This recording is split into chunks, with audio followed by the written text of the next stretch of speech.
Welcome back, drawing buddies. This week we're gonna draw Jason Vorhees from pencils to inks to colors. So if you want to join me on this horror month adventure, let's draw. Okay, I was gonna do like every week a horror character, but I forgot about the premiere of the new season of My Hero Academia, so last week I had to draw Deku. I apologize for that. And then on the week of the 24th, I think it is, I'm doing Power from Jujutsu Kaisen because that movie's coming out. So that's sort of horror. But we're going to get at least 2 horror videos in here. One of them is our boy Jason Voorhees here. And then the next one after this is going to be Leatherface. And then I might squeeze in a chibi one. I don't know. But we're definitely going to have at least 2 horror videos this month. And Jason is the first. Jason Voorhees, his first parents was not in a comic book, although he does have a comic book. He was in Friday the 13th, the first movie. But Jason wasn't really the killer in that movie. It was his mother, spoilers. He was a boy. He went to Camp Crystal Lake. Due to the negligence of the counselors, I believe he drowned. And his mother, being angry and upset that her son drowned on somebody else's watch, she took it upon herself to pretty much murder all the counselors at the camp. It's one of Kevin Bacon's early movies, if you're a fan, or you saw the Guardians of the Galaxy Christmas special, which was pretty hilarious because Drax and Mantis kidnapped Kevin Bacon as a present for Star-Lord. That was a good one. And it goes back to James Gunn, who we've been talking a lot about because of the whole Superman movie. So Jason didn't actually start doing the Camp Crystal Lake murder thing until part 2.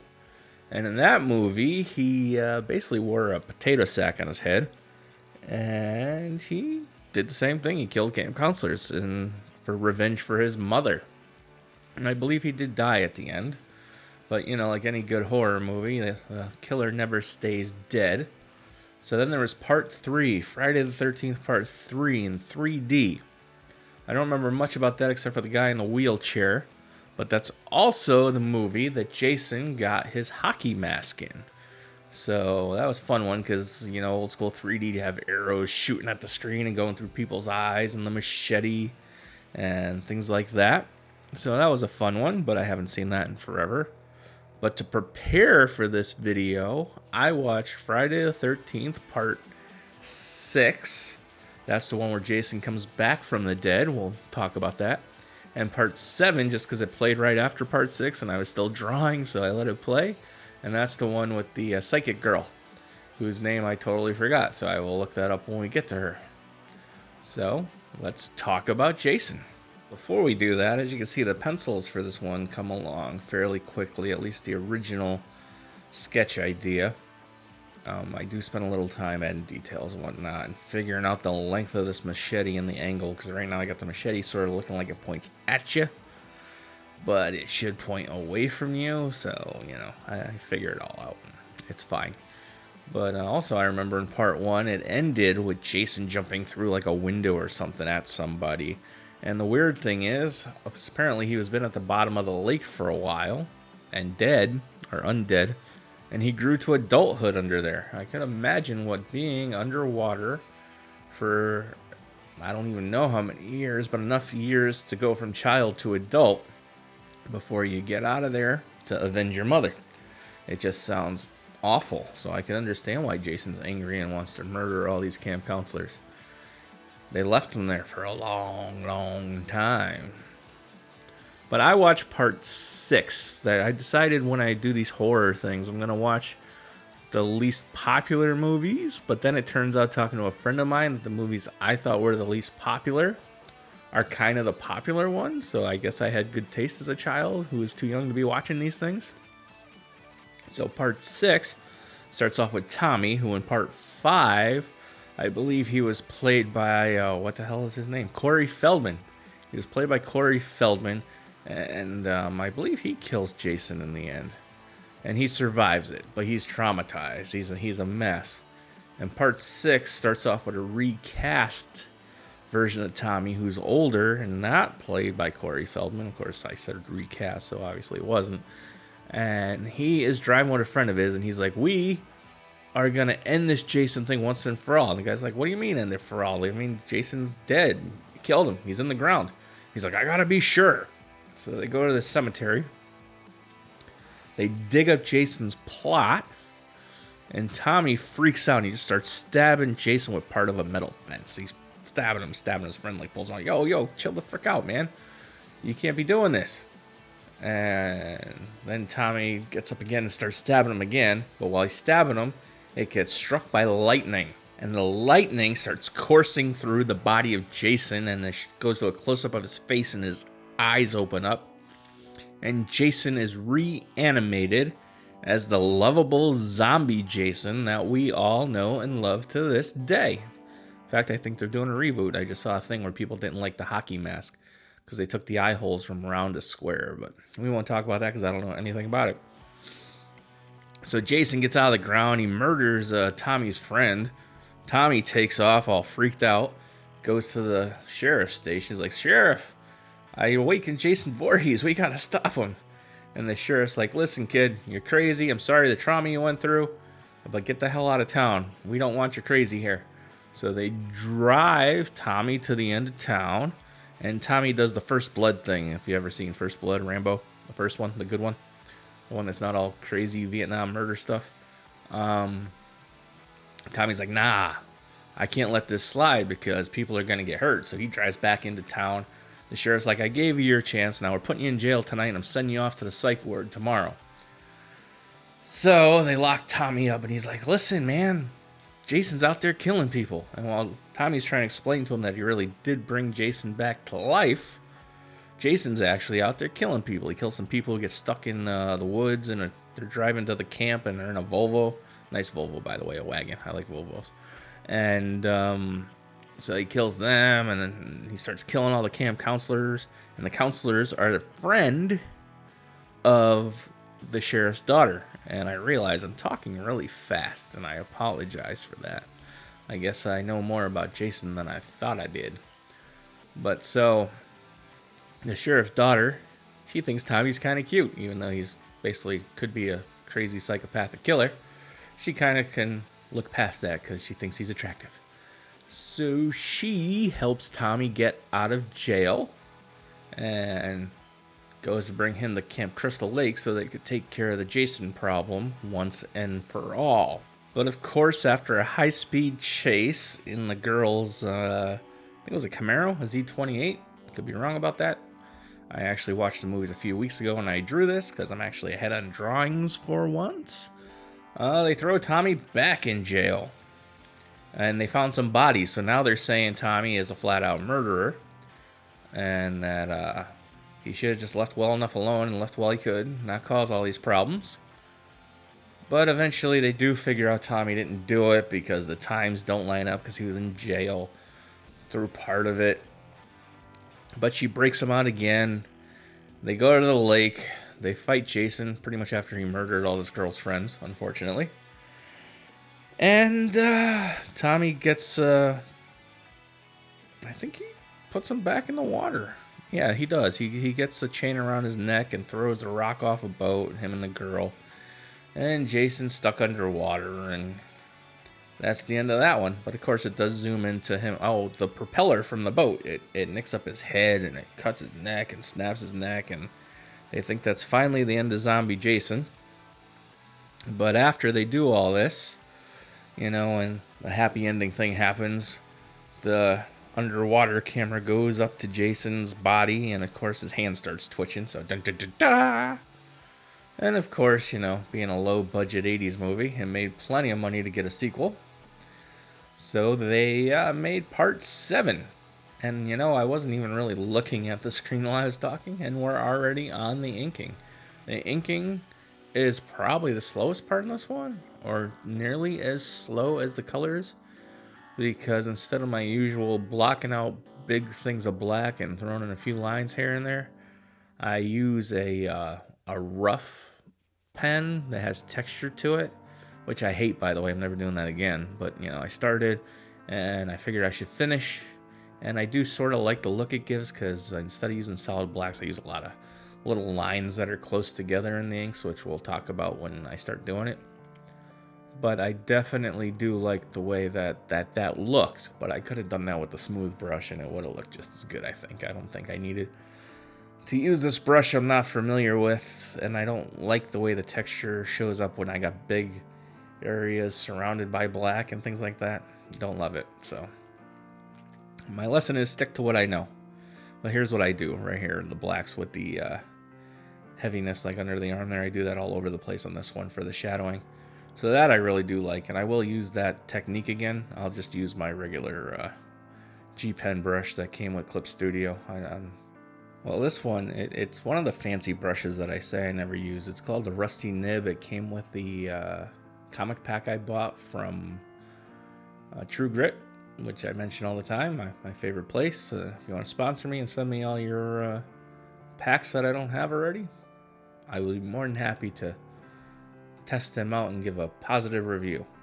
Although I don't really use the inking pens from the collection of inking pens with this one. I used it here, but I don't think I'll do it again. I'm just going to stick to my straightforward G Pen. So anyway, back to Jason. Then there's part 7. I didn't have to look up who she was. Her name is Tina. It popped in my head as soon as I said I'd have to look it up. And Tina, she lived on Crystal Lake. Her father had a house there, or it was their vacation home. They don't really say. But her father was kind of abusive and kind of a jerk, and she ran out there one day, and her father drowned in the lake. She believes she was pulled in by Jason, or it was her telekinetic abilities, because she's apparently a telekinetic. So it takes place later in her life after this whole trauma thing with her father as a kid, and the psychiatrist, he's brings her back there because he wants to help poor Tina, and he thinks that bringing her back to the place where the trauma started will help her. But that's not really true. He knows that she's telekinetic, and he wants to exploit her abilities, so he wants to awaken them so she could use them whenever she wants, and win all kinds of scientific awards and stuff for proving the stuff's real and all that greedy, selfish stuff that these movie villains tend to do. And part of this whole thing, Tina kind of freaks out on the dock, and she runs out and she starts having flashbacks of what happened with her father and everything. And her telekinetic abilities shoot through the water, and her trauma wakes up Jason and breaks the chains, and he gets free. Although she imagines that it was her father. But no, it's Jason. And of course, since this is a Friday the 13th movie on another cabin next to Crystal Lake, there's a bunch of teenagers throwing a party for another teenager's birthday. And if anything an 80s serial killer likes to murder, it is teenagers having a party and having sex and making out and doing drugs and drinking. It's like a buffet for serial killers in the 80s movie genre. In fact, I saw a cool, it was a meme, and I think it's Jason actually, and Jason pops up behind the couch with these two kids who are about to start making out, and then but instead of making out, I was like, we should just watch this wholesome movie. And so Jason kind of goes, "Aw," and he ducks behind the couch and goes to get somebody else, and then goes to another couple who looks like they're about to start making out or doing drugs, and it's like, no, let's have some milk and cereal. Jason's like, oh, because they're doing wholesome things, so Jason can't kill them because they're not doing the bad, sinful things that would cause a 80s movie serial killer to murder them. In fact, I think it was part 6 when he's killing all the camp counselors. Sorry, a little rewind. There's a little girl, and she's scared because she saw him. And counselors say, just close your eyes, it's not real, and say some kind of little nursery rhyme prayer thing. And she starts doing that, and Jason's over her, and he's got the knife out, but then he realizes she's just an innocent little kid, and Jason doesn't murder her. So I guess there's some truth to that whole meme thing. So back to part 7. Jason first kills the guy the party's for out in the woods. His car breaks down, or he stops to go to the bathroom or something, and he goes through the whole thing. But part 7 has one of Jason's coolest kills.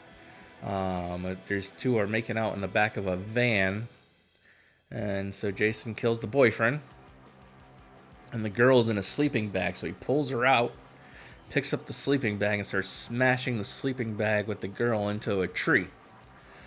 I guess it's a little twisted calling it one of Jason's coolest kills, but it's one of the most memorable and one of the ones people talk about when they're talking about Jason in the Slaughter movies, so that's why I bring it up. Because I didn't realize it was in part 7. I thought it was in one of the other ones that I wasn't going to watch for this video, because I would have brought that one up anyway. But it's in part 7 if you're curious. And then it kills another set of couples because they did make out upstairs, and so he stabs the heck out of them. And then at the end, Tina and the brother, who she falls in love with, of course, a troubled teen who got in trouble in his youth, but now that he's older, he's bettering himself, and he doesn't want to be that guy anymore. She's on the dock again, and Jason's coming after her. And out of nowhere, her father, her dead father who died in the lake when she was younger, pops out and pulls Jason under, and then that's the end of Jason again. But was it really her father? Was she hallucinating? Was it her telekinesis disguised as her father? We don't know. But Tina stops Jason. And that's the end of part 7. There you can see what all the scratchy lines and whatnot for the shading and the roughness. It kind of works really well for this drawing. And I'm sort of glad I used the rusty nib brush, but wasn't necessary. If I get to the point where I have enough people and they start asking for prints of these things, I think I'm going to do a black and white version of some of them too, because I really like the final inked version of this Jason one almost as well. Probably more than I like the color one, because I'm a black and white guy. I love black and white art. Frank Miller's Sin City, oh god, it's beautiful. And I also like looking at black and white pages from other artists, Chris Pacello and who's the one I've been looking at lately? I can't remember his name, but Art Adams and all them. Joe Madeira, that's his name. Joe Madeira. I mentioned Trent Kowanigan. All those guys. Their black and white art is just as beautiful as their color art. So I'd recommend looking up just black and white art from your favorite artists, because you can see things you can't really see. The color covers over or takes away from the beauty of the inks. I thought Camp Crystal Lake was in Connecticut most of my life, and even up until right now. So I had to look it up, and apparently it was in New Jersey. It was a real place called, what was it called? It's right here. Camp Nobibosco. It's a Boy Scout camp. I'm sure it sounds funner if you say it all in one long word. But apparently part 2 was filmed in Kent, Connecticut at a place called North Spectacle Pond. But I guess Camp Crystal Lake itself is in New Jersey, so we're gonna stick with that. I did go to art school in New Jersey. I went to the Kubert School. That was fun. That was a great 2 years. I wish I finished, but I decided I was spending too much time away from my son, who was young back then, so I didn't finish. Then I went to graphic design school and got a desk job and put art to the side. I don't know if that was a good or a bad idea, but it got us here now, so we'll take the good with the bad, I guess.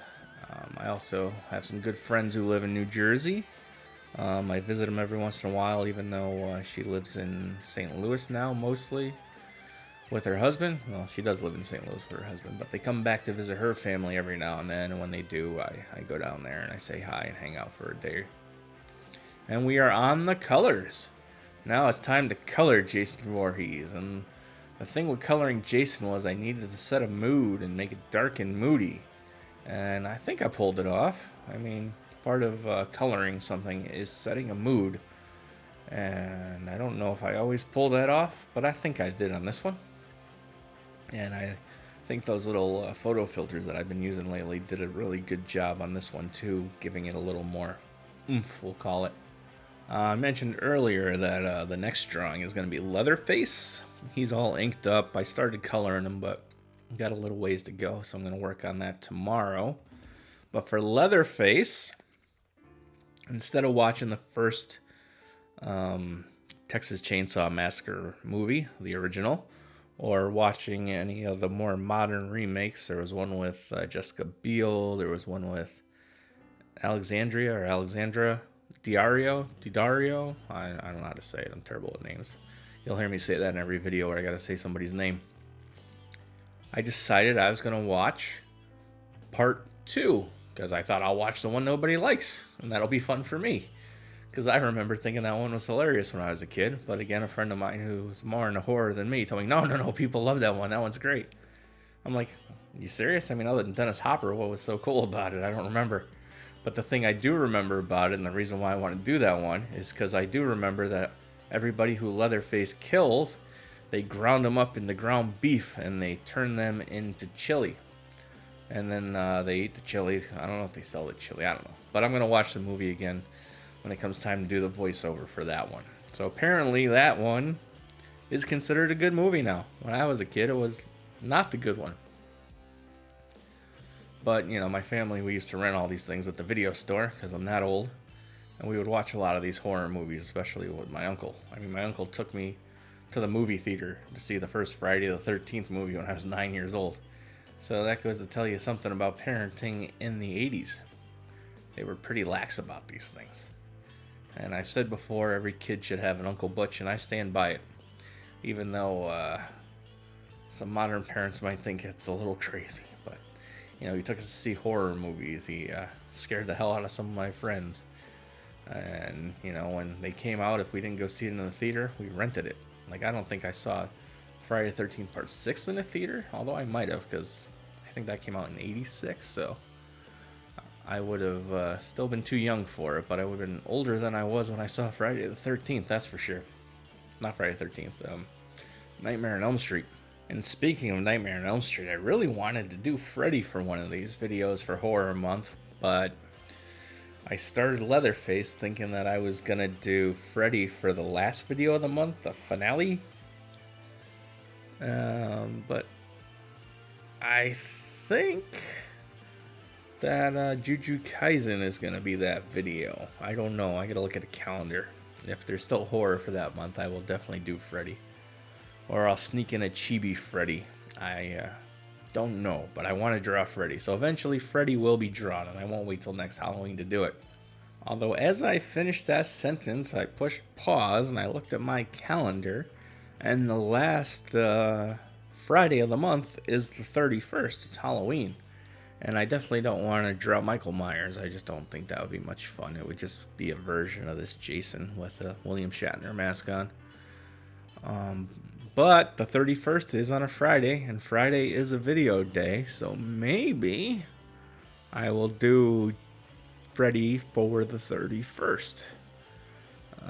I don't know, because he's going to be a tough one, because you got to get that face right, because if he doesn't look like Robert Englund, it's not going to work, and people are going to yell at me, and I'm sure they don't want him to look like Jackie Earle Hale, is that his name? In those remakes, although his face would definitely be easier to draw, it's not as distinct. So who knows? Or maybe I'll draw a cute chibi looking Freddy. That might be fun too. I'll play around with sketches after I finish Leatherface and Power. And we'll go from there. Or maybe I'll just put the vampire that I already drew up for that Friday, because I've been putting that off forever. And with all the fun new coloring things I've been doing, that vampire might end up looking a little weird. Or old school compared to some of the newer drawings, so I don't know. But although the vampire is the one that I started using some of these new coloring techniques I've been figuring out lately, so he's kind of like a gap, a bridge between old and new, although the drawings themselves are pretty much the same, except I'm trying to make everything a little more dynamic. Although Power is just kind of standing there. Not important. So then there's other Friday the 13th movies that are a lot of fun that I remember absolutely nothing about, like 8 and 9. Don't remember anything. But then, of course, there's Jason Takes Manhattan, which might be 8 or 9, I don't know, because part 10 is is Jason in space. So, I'll have to look that up too, but I'll do that in a minute. But there's Jason Takes Manhattan, where somehow he ends up floating down, I think, the Hudson River, and ends up in Manhattan killing people in Times Square and all that stuff. I don't remember anything about the movie other than that, but that's funny. I should have watched that too. Maybe I will still watch that. Catch up on some old classic horror that I used to watch when I was a kid. And then there's part 10. I believe that's the one with Jason in space, where he ends up on a spaceship in the future. He has the weird metal mask. That's an interesting one. Jason X. I don't remember much about that one either, except that he's murdering people on a spaceship in the future, which is exactly what I said a minute ago. I hope you guys don't mind that I leave some of my pointless rambles in here, because I'm going to add one right now. I talked about Uncle Butch earlier, and I don't think I mentioned this in other videos where I talk about him, but when I was younger, Garbage Pail Kids first came out, and there was a little place called Beacon Toy and Hobby in the town I lived in, and they sold cards and weird toys and import toys and stuff like that. Oh, I want to talk about this though. I have been adding in the dots to some of the drawings as an accent in the colors, and I really like the way that looks too. So I just wanted to point that out, and that's something we're going to go over more. And one of these days when I find a little more time and I can start the tutorial videos that are not me just walking through a drawing where I just go over a specific thing that I want to cover, like the dots or buildings and stuff. We will go over that. But anyway, back to Uncle Butch. He used to go there to buy baseball cards and things like that, and he'd go after work sometimes, or he'd go on his way to work, depending what time he had to be in. And he used to bring me and my sister home boxes of Garbage Pail Kids. We had so many Garbage Pail Kids. We were giving them to friends. We were sticking them on everything. Because back then, I think they were a quarter a pack, 50 cents a pack. So like a whole box was like $10, $15. It was ridiculous. And he would just buy us all the series. I don't think we had series 1, but we started with series 2 definitely. And I know that because the Jolt and Joel, the guitar guy, I just bought a couple packs of series 2 off a guy at a comic show. And I should have kept them sealed because apparently they were 3 times what I paid for them. But I opened them because I wanted to get that one sticker. And I got it. And I don't know if it'd be good or bad if I put it on a guitar or not. But I might, because I do stupid things like that all the time. But yeah, Uncle Butch used to do things like that. He'd buy us boxes of Garbage Pail Kids. He'd buy my sister whatever doll she was looking for. I played the piano too and guitar badly. And the keyboard I learned on was this crappy Casio. I mean, it was cool, but it was just a cheap Casio keyboard, but it had full-size keys, and it was enough to learn on, and I liked it enough that I stuck with it and practiced on this crappy little Casio. And my first real keyboard, Uncle Butch got that for me. He took me down to Benko's Music in Ansonia, which was this messy, tiny little shop with guitars hanging from the ceiling and parts all around the floor. And drummers loved it because in the back they would just have piles of cymbals and stands, and they would dig through them looking for, an old Zildjian or something, and they were always really cheap. But my uncle took me down there and bought me my first real 88-key weighted keyboard. I think that was still a Casio, but it was much better than the one I had. So I definitely stand by my assertion that every kid should have an Uncle Butch because he was pretty awesome. Also, here's a sad Uncle Butch story. He died 2009, 2010. I'm pretty sure it was 2009. And he really loved this old vampire movie called Near Dark. It's an 80s one. It's has Bill Paxton and Lance Hendrickson in it. And the vampires are just running around in an RV, and they tear through towns, and they end up turning this kid into a vampire. We'll talk more about the movie when I do the vampire video. But that movie was out of print. In fact, I should say this whole story for the vampire video, but you're getting it here. I'll tell it again in the vampire video. It was considered lost media for a while. It was on videotape, but there was no, copy to make DVDs out of or anything. And Uncle Butch loved that movie, and we were always looking for it, and we never found it. And I found out that it was lost media, so I'm like, I'm never going to see this movie. So Uncle Butch died, and like a week later, I go to the video store in the mall, Video Music Store, FYE, whatever it's called. And I'm looking at the movies, and there it is, Near Dark. I guess they found a negative or something, and they were able to put it out on DVD. And my first reaction was, oh God, I gotta tell Butch. So I picked my phone up, my little flip phone, and I flip it open, and I push the button to call Butch's number. And it actually rang. I guess we didn't shut his phone off yet because it was like a week after he died, maybe 2 weeks. And then I realized while I was ringing, Butch isn't going to answer the phone. I'm not going to be able to pick this movie up and go watch it with Uncle Butch. And I was really freaking sad about that. I mean, almost in tears in the middle of this video store. But I bought the movie anyway, and I brought it to my parents' house, and we all watched it together and had some popcorn and shared some fun stories about Uncle Butch. Alright, that's enough about Uncle Butch. We'll talk about him in other videos, because, there's Voltron stories. There's all kinds of Uncle Butch stories. A friend of mine reminded me of another Uncle Butch story related to Magic the Gathering. So, there's plenty more Uncle Butch to talk about in future videos. And here we go, working on Jason's mask. I want to look dingy and dirty and rough.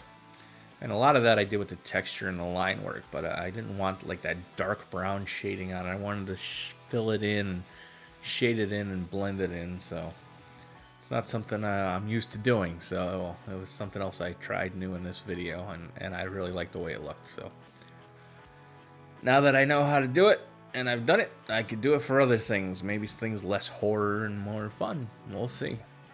And I also faded the dots in. They're not just big flat color on top of them, the Ben-Day dots. They're more of a texture than an actual feature. And here we're doing the background. I just found a cool splatter pattern that I liked that was royalty free, and I threw it back there, and I add some colors and some Ben-Day dots to it and some texture, and it makes a really nice looking background, and I'm really happy with it. In fact, I think I mentioned earlier I got a book full of Ben-Day dots and patterns and lines and things like that. I think this weekend I'm going to spend time and I'm going to scan that whole book in and make a folder out of it, because I think it'll come in really handy when it comes time to doing these backgrounds. In fact, maybe I'll just shoot a quick video going through the book, because that'll be a really quick thing, and I think it'll be fun for you guys to see it. And it's still available. I looked it up on Amazon, so go figure. And here I am throwing the film textures and the chromatic aberration on, or whatever it's called, and a layer with a blur on it so that it's not completely in focus, which is something I totally would have been against not that long ago. But now I love it, and I've been doing it almost every drawing. So there you go. And Jason's almost done. We got the signature on there. We're just checking out a few little things and touching up the eyes. And that's it for Jason Vorhees. Thanks for stopping by and listening to my rambling and watching me draw. Like, subscribe, and all that other fun stuff. And go out and draw something. And I'll see you next week.